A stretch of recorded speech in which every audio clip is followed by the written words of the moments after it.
Captain Bradshaw thought on his daughter, Iona, who was not unlike this little American girl, only Iona was more beautiful and at least as brave. The people who had come together to make Captain Owen Arthur Bradshaw could be traced back to West Africans forced to the island as slaves, and West Africans who came over free to offer their services as goldsmiths. Back to European men who were kicked out of Europe as criminals, and to European women of aristocratic blood who sailed to the islands for adventure. Back to Asians who came as servants and planned to return to their Indies, and to Asians who only wanted to see if there was indeed a western side of the Indies. And to Caribs who sat quietly making baskets in the countryside, plotting ways to kill all the rest and take back the land that their God had granted them for millennia. Owen Arthur had been raised from a poor upbringing to a place of importance. He was the captain and owner of a cargo ship, and now he was among the important men who sat in this living room and watched through the haze of the oil lamps as a girl was hoisted off the ground via lace and a hook in the ceiling. The little girl's body jerked as the scientist talked. Her body jerked until she was a few feet off the ground, but she did not cry out. Owen Arthur Bradshaw was not sure how much longer he could bear to watch, but it was essential for him to be at this gathering. The host, Mr. Lovencrant, was a rum maker, and Owen Arthur had always shipped rum. But with Americanness would come prohibition, and Owen Arthur needed to ensure he was included in any of Lovencrant's non-liquor endeavors. He pressed his own earlobe between his thumb and forefinger. Success and solvency should have been on his mind. But Owen Arthur could not help but watch the American girl with a father's tenderness. This little girl was pale-faced and blonde, and Owen's little girl, Iona, was honey-skinned and ocean-haired.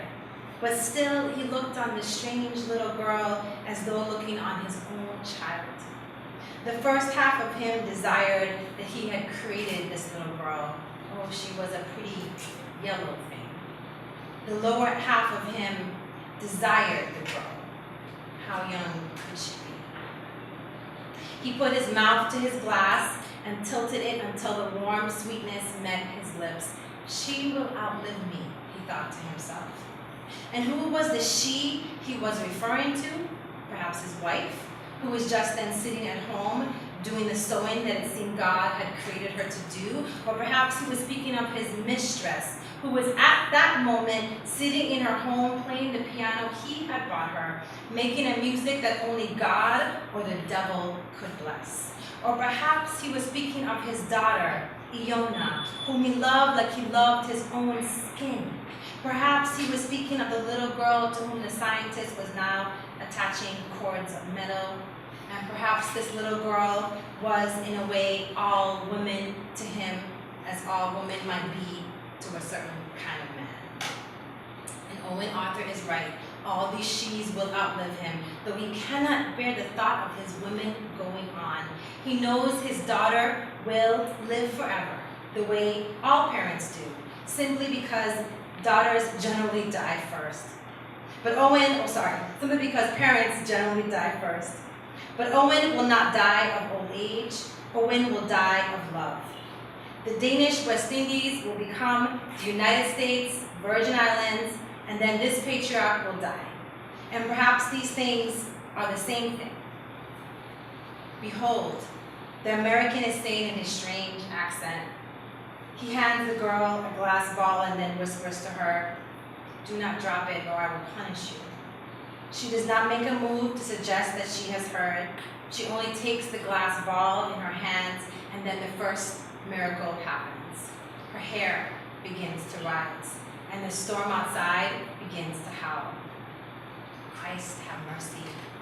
This is what the Christians whisper. The Jewish and Muslim men for whom this island have been a refuge mutter, "Oh, Gatanu," and "Allah Akbar" under their breaths respectfully. Yes, America will bring us progress. Here is progress before us. Lightning claws through the window as though hunting. And Owen Arthur watches the girl's hair rise toward the ceiling until it is sticking up like so many angel horns. Oh, the stories these men will tell of this night, how they will embellish one part and shrink another, how they will make this night real again and again, some in Arabic or Danish or Yiddish or English, others in that Caribbean language that the tourist guidebooks will call Creole. The story will become more real than the night itself because the story of it will last, while this night will soon be over. And here we are, putting it down so that it may last forever. But Owen Arthur thinks on his firstborn, his only child thus far who has survived to life, his honey-skinned daughter Iona. Her hair, too, has a life of its own. He has combed it himself and knotted it into braids and found that he can get lost in its forests. He collects the pieces of her hair from the brush and burns them himself, so that no one can steal them and put a curse on her. Owen himself is not a hairy man, does not even sport the sideburns so popular for men of this time and place. His daughter has the glorious hair on her head, but otherwise she too is smooth all over. Iona is so beautiful that many call her pure and they think on the virgin hills, or they call her pristine and they think of the clear and open ocean, or they might use terms such as untouched or undefiled, but then they are cautious because they know that their words alone might spoil her. So on damp nights, men might imagine that they are angels and can touch her as they please, and when they awake, they sign themselves with the cross, and if available, they pat handfuls of holy water on their chests. They do not really wish to pollute little Iona. They only wish to witness a bit and then return, like a tourist might. The American scientist takes the ball from this little girl in the parlor, and now he prepares her for the real triumph. He will make the little girl into a miracle. The scientist raises the vial to the little girl's face. The little girl is wise, as little girls must be. She does not flinch, but she closes her eyes. The scientist touches the vial to her nose, and white light sparks like lightning about her face. She cries out, but the men clap louder. They have seen electricity. They have seen the future. Mr. Lovecraft, the scientist says, you must try. So the vial is passed to the man of the house, who has been standing near a window that is fastened but not sealed, the legs of rain kicking at his back. He steps forward, and with great hesitation that might be called trepidation were he not a rich man, he presses the vial to the brave girl's nose. He feels the shock in his hand and up his white sleeve, and he lurches away. Mercy, he exclaims, so loudly that no one hears the little girl cry out again. His face is hot. For a moment he thought he might be paralyzed, but he had survived. Owen feels the rain sneaking through as kisses from a tiny mouth. And now he raises his hand. I should like to try, he says. And the American scientist smiles at Owen Arthur and steps forward. He passes Owen the vial. And Owen walks towards the little girl. She is suspended so that he and she are level. Their eyes meet. He bends towards her and caresses her earlobe gently, for he enjoys the feeling of that soft, young skin.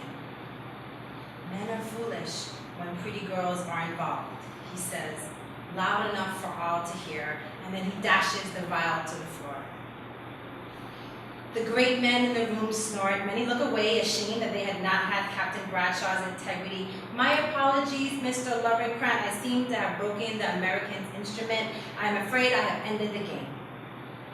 Owen thinks on the major shipping deals he must have lost now.